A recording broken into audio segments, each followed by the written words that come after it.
지금 시간은 손님이 항상 아침에 5시 20분쯤에 일어나서 보통 조깅을 하거나 하면서 하루를 시작하는데요. 오늘은 일이 좀 많아서 사무실로 먼저 나왔습니다.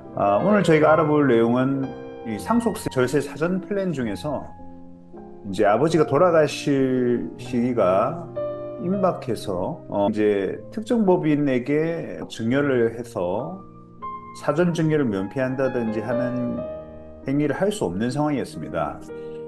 그래서 이런 임박할 때는 우리가 사전 증여의 절세 목적으로 유증이라는 것을 많이 활용하기도 합니다. 그래서 그 유증에 대해서 저희 세무회계 도담에서 한번 설명을 드려보도록 하겠습니다. 상당히 이 유증이 예를 들면 이제 자산에 대해서 미리 점 찍을 수 있어서 혼외자가 있다라든지 뭐 상속 시점이 급박했을 때는 요건만 잘 갖추면 파워풀한 절세 효과를 적용할 수 있습니다. 하지만 이 실질이 없는 법인이거나 유증의 요건을 제대로 구비하지 못한 채 세무조사를 대응하면 엄청난 상속세 부담을 야기할 수 있기 때문에 신중하게 결정하셔가지고 잘 처리를 할 수 있도록 해야 되겠습니다. 한번 알아보도록 하겠습니다. 사안을 한번 살펴보겠습니다. 우선 이 유증을 통해서 우리가 상속세를 면제받기 위해서는 기한에 상관이 없습니다. 유증인 이제 돌아가셨을 때 공증 등을 통해서 내 재산을 예를 들어서 특정 법인에다가 증여하겠다 이런 우리가 유증을 하고 나서 상속이 개시되면 사정유와 다르게 이제 사전 증여로 포함되지가 않습니다. 상속재산에. 그때 이제 주주들의 요건은 그 해당하는 유증받는 곳이 이제 특별연고자 또는 수유자가 이제 영리법인에 해당할 것. 그리고 이 영리법인의 주주는 상속인이 아닐 것. 즉, 상속인이 아닌 이 직계 비속이 되어서도 안 됩니다. 며느리나 사위가 이제 주주면 괜찮은 거죠.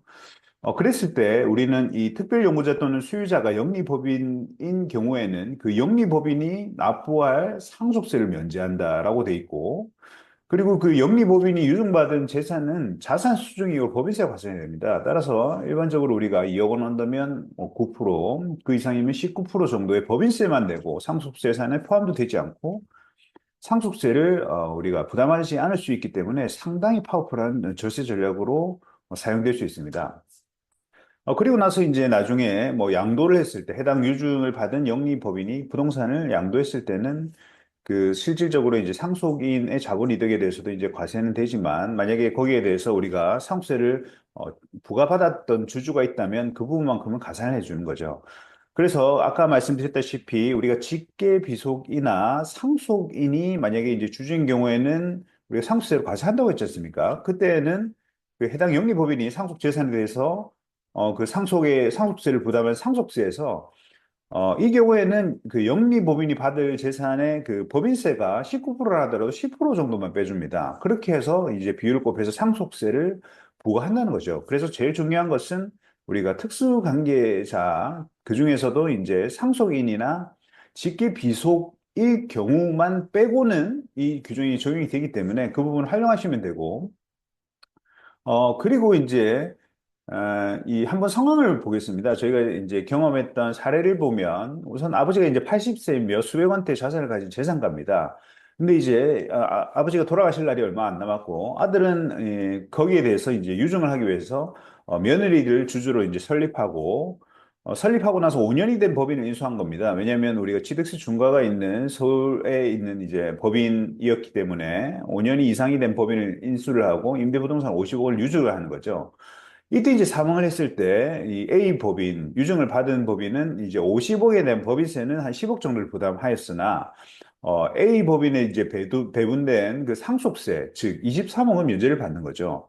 즉 50억 중에서 절반 정도는 상속세를 원래 내야 되지 않습니까? 그런데 법인세 10억을 냈으면은 12억을 절감을 하는 겁니다. 따라서 이제 며느리에 대한 추가적인 증여세 과세 문제는 없고, 그렇게 해서 12억 원을 절감하면서 우리가 상속세를 줄이는 이 플랜을 짠 겁니다. 하지만 우리가 이제 중요한 것은 세무공모들을 조사가 나왔을 때는 이제 좋아하는 규정이 있죠. 실질 과세 원칙. 그 실질 과세 원칙을 보기 때문에 면밀하게 이 법인에 대해서 며느리에 대한 우리가 실질적으로 며느리가 운영했다는 것을 우리가 입증을 해야 되고 그 과정에서 여러 가지 실무적으로 팁으로 준비해야 될 것, 그리고 공증사항에서 어떠한 시나리오를 작성해야 되는지 그런 요건들이 있습니다. 그런 것들은 저희 이제 세무법인 도담처럼 이런 분야에 많은 경험이 있는 세무사와 함께 하셔야만 상속세 폭탄이 되는 가산세와 함께 추징을 막을 수 있다는 거죠.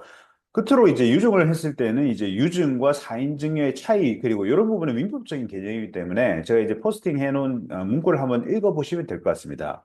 오늘은 급박해서 우리가 사전증여 플랜을 쓸 수 없을 경우 유증을 어떻게 활용하는지에 대해서 우리가 세무에게 듣는 김정환 세무사와 함께 알아보았습니다. 그럼 오늘 또 이제 즐겁고 활기찬 하루를 보내시기를 기원 드립니다. 감사합니다.